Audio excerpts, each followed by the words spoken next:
Hi, welcome to Driven by Love and Coffee. Today, joining me is my beautiful daughter, Sarah. Hi. Who has the giggles. Please excuse her. I have bad disease. Sarah, hi. Hi. You okay? Yeah. Okay. This is like our third attempt at this video, so this has got to be it because I think the fourth one is not going to happen. Yeah. So anyways, tell me, what kind of stuff do you like? Well, I like Legos and I like fries with bacon and melted cheese. I like my dog Sheldon. Okay. I like school too. How about Star Wars? Yes. You like Yes. Star Wars? What was your favorite part? Well, wait, maybe you shouldn't say your favorite part. We don't want it to be a spoiler alert for those who haven't seen it yet, but go see it. Go see it. Best Yes. thing ever. What I want to talk about, why do I have Sarah with me today, is because I want to talk to special needs parents about the brothers and the sisters in the family of the special needs child. So I want to interview Miss Sarah about what it's like to have a brother with special needs. So tell me a little bit about your brother. He likes me, and he likes my dad. He likes to hang out with him. He laughs a lot. He's very optimistic. He likes attention. He likes doing stuff on his iPad. Yes. What does he like to watch on his iPad? El Chavo. Maybe Everybody Loves Raymond. Yes. I don't know.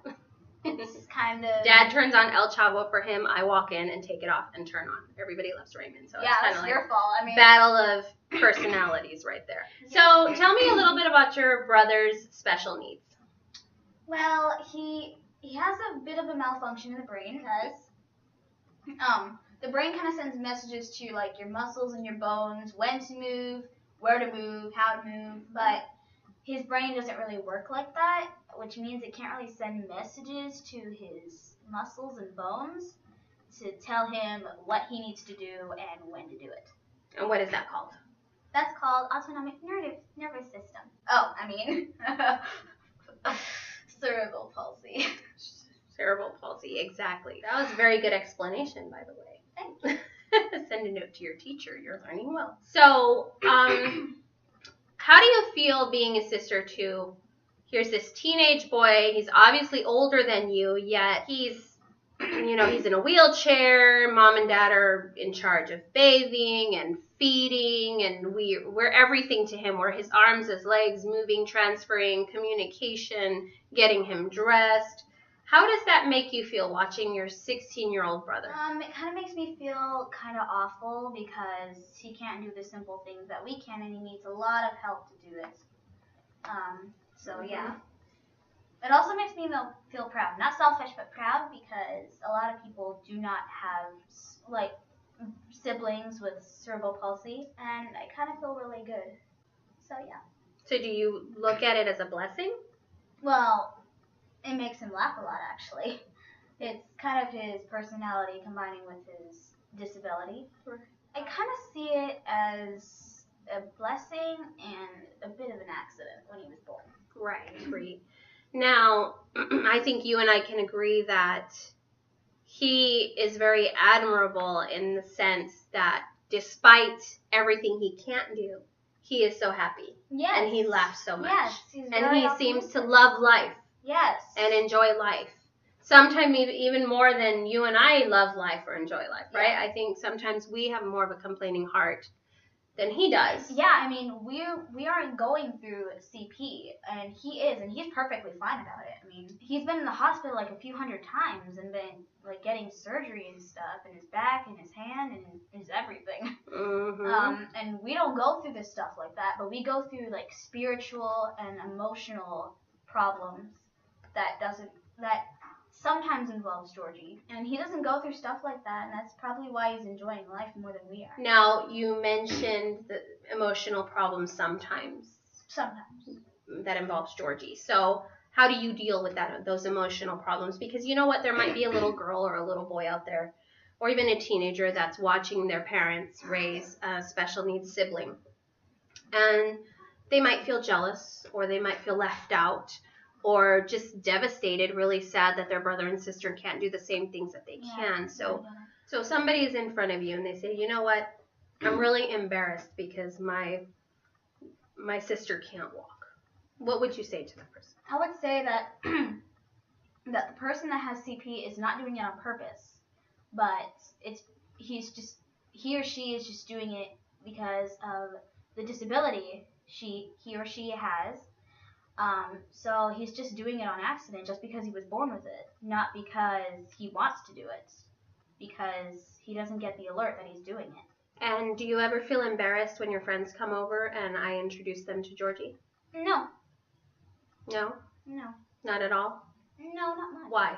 Why is that? Because some kids would feel embarrassed. Yeah, because I don't know, I just kind of feel unique and kind of cool because I have a CP brother that laughs a lot and isn't that moody as other teenagers. No offense to other teenagers around the world.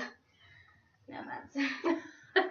I think that maybe you've adapted that attitude that we've come to learn, is that our family is really kind of on a special mission when it comes to Jorgie, right? Like we've been given, or he's on a mission, probably trying to work something out in our own heart, because we see the world differently, because we have Jorgie here with us, and I think we develop more patience, right? She is so patient when it's lunchtime and I just have to be in there doing something with Jorgie, and her sister, they just wait until I'm done, or she learned to make her own lunch, or, and so the character and the sisters and brothers of a child with special needs really develops a lot quicker than the character of a child who does not have a special needs sibling. Her love and her compassion for him and for other special needs children is amazing.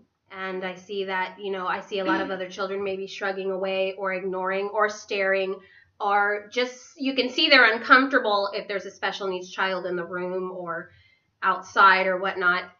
And my girls are drawn to them, actually, because they just see another child who happens to have special needs. They don't feel like, gross or weird, or, and that's something that only happens when you're exposed to this life.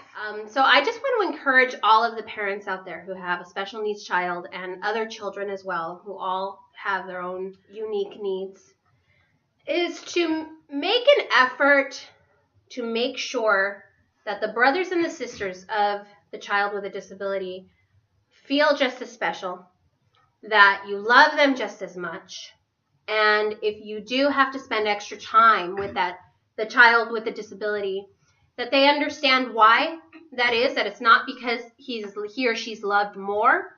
That I tell them all the time, sometimes I do have to spend hours and hours and hours at a time at the hospital with my son. And I remind her, Sarah, if you were the one laying in that hospital bed, I would ditch your brother, I would ditch your father, I would ditch everybody and be right by your side. Yes. And so it's not just because Jorgie has special needs. He's in the hospital, and whatever child's in the hospital, I'm there. So to help them realize that, yes, Jorgie has special needs, but it doesn't mean that he's superior, it doesn't mean that he's loved more. And making sure that the siblings are involved, even in his care. Of course, you're not going to make them little slaves, but just to help them understand, this is a G-tube feeding, these are the medicines, this is why he needs the medicine, this is why we're going to the appointment, and helping them be involved as much as possible, and just letting them cry if they need to cry, letting them complain about their special needs brother or sister is okay too. It's very important that they see when I'm upset, when I'm crying, or when I'm stressed, because they need to know, okay, Mom is having those emotions. It's okay if I display those emotions every once in a while. I don't always have to suck it up and be the strong one, because sometimes, right? Yeah. Siblings tend to want to do that. I don't want to add more stress onto my mom, so I'm going to try to be extra good. I'm going to try, not to be upset because Mom is already stressing out.